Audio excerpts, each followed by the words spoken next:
Ayan mga bro, so magandang gabi sa inyong lahat. Meron tayong ginagawa dito sa kalsada lang tayo. Iyan So ito mga bro, MIUI 125 maingay ang makina. Tapos nung kinalas na natin, tingnan nyo naman mga bro, anong nangyari dito? Pero ilawan mo bro, ilapit mo yung ilaw. Ayan, di ba? Kahit taniman na to ng saging, pwede na. Natuyuan na to mga bro. Pwede pa yan. Pwede pa to, kaya sa linis to.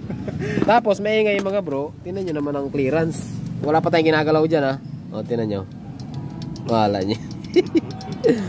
Ayan, yan lumalaga pa. Kabila, yung exhaust. Ganun din, malala mga bro. Ang problema, itong roller, ayan, bearing na yan sa rocker arm, dapat naikot. Ito, stock up na, Ayan, ngayon, pag pinabayaan natin yan, magagamit yan, mapapatahimik natin. Ang problema, pag pinabayaan, nagsisiraan yan ay yung camshaft natin. Ngayon, pag sinilip natin yung camshaft, wala sanang tama, pati bearing, wala rin tama. Yung camshaft, walang tama. Kasi yung camlob na yun, mga bro, pag nagkatama yun, may gas-gas yun, tapos malalim na, wala naman, Ang problema, ito lang, hindi umiikot. Nag-overheat na to.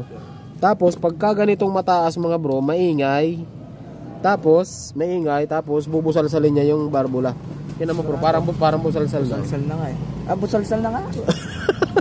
Oo nga, busalsal na nga. Yeah, busalsal, di ba? Hindi kasi ginagamit din nila. Gagamit din. Pero hindi naman na yung Hindi na yung pagano na yan. Ito, laki na Sigurado, Kita mo. Yung tinan mo, kumpara mo sa ilalim. Mas maliit yung ilalim. Maliit yung ilalim. I-tune up muna natin to. May pan-tune up na dyan. Ay, saglit lang yan. Kuha ka bro ng 9, kailangan ko ng 9. Tune up muna natin mga bro, dali lang. Ngayon, kung gusto nyo panoorin mga top overhaul natin ng MIUI sa YouTube, marami po tayong video niya. Napakarami na natin yan. Paulit-ulit na lang. Paulit-ulit na lang yan, boy!